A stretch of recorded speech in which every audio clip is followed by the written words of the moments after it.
Hi everyone. We hope you've had a really nice half term and we're hopefully looking forward to seeing you all very soon. This week's English for our home learning is all about this book, Little Ant and the Butterfly. Now I'm going to read the book and then the home learning will be on the diary on the website as it usually is. So, this is Little Ant. One day, as Little Ant was out looking for food, he crossed paths with a caterpillar. What a strange creature, thought Little Ant. Hello, said the friendly caterpillar. But Little Ant did not say hello. Why should he? The caterpillar did not have 6 quick legs. The caterpillar could not lift 50 times her body weight. The caterpillar could not leave a trail for other caterpillars to follow, or find her way home in a perfectly straight line. I cannot be bothered with this caterpillar, thought Little Ant, who is so much less of an insect than I am. So Little Ant ignored the caterpillar and hurried on his way, looking for crumbs that would test his strength to lift and leaving a trail behind him. Some time later, when he was carrying a large crumb of cake back to his anthill, Little Ant passed the caterpillar again. Hello, said the caterpillar. This time Little Ant stopped to speak to her. I have been to the end of this field and back since last time that I saw you, Little Ant said, and you have hardly travelled 6 inches. I am not very fast right now, the caterpillar agreed. Right now I am very hungry. I think you are very lazy, Little Ant said.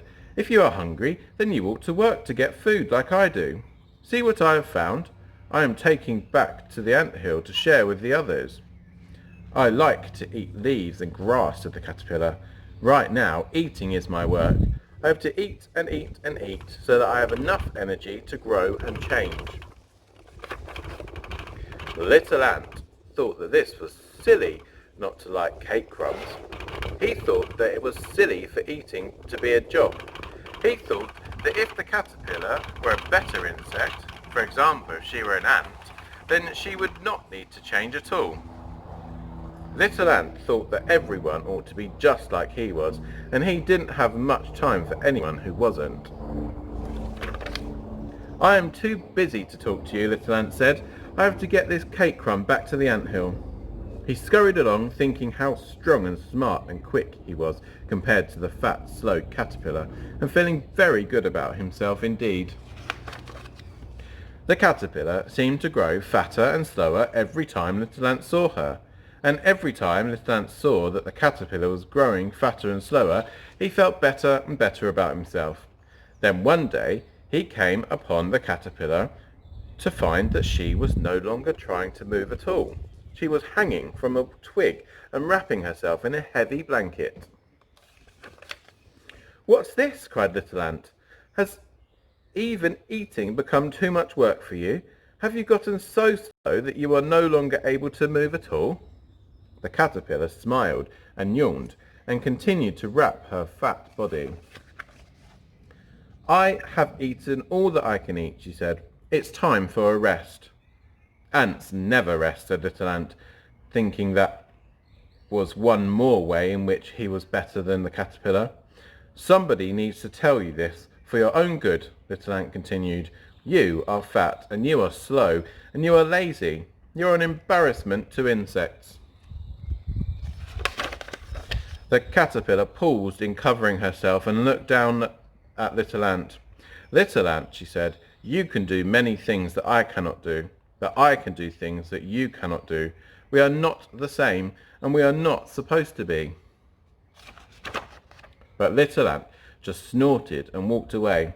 There was nothing she could do that he, Little Ant, would want to do at all.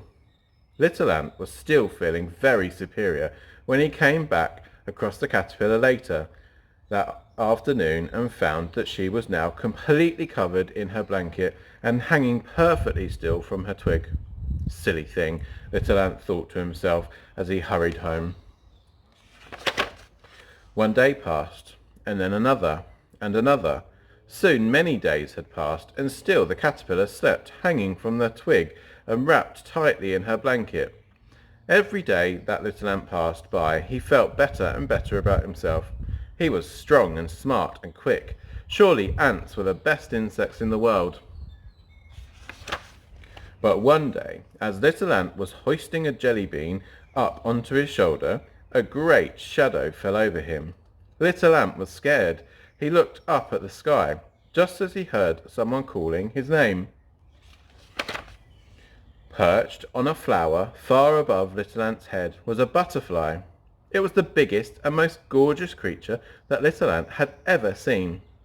She had long, graceful legs and long, graceful antennae. When she opened her wings and lifted herself into the air to fly, her colours gleamed like gems in the sunlight. Little Ant was speechless. Suddenly, Little Ant didn't feel very strong. He didn't feel very quick, and when the butterfly spoke to him again, Little Ant didn't feel very smart. "Little Ant," the creature called, "don't you recognize me?"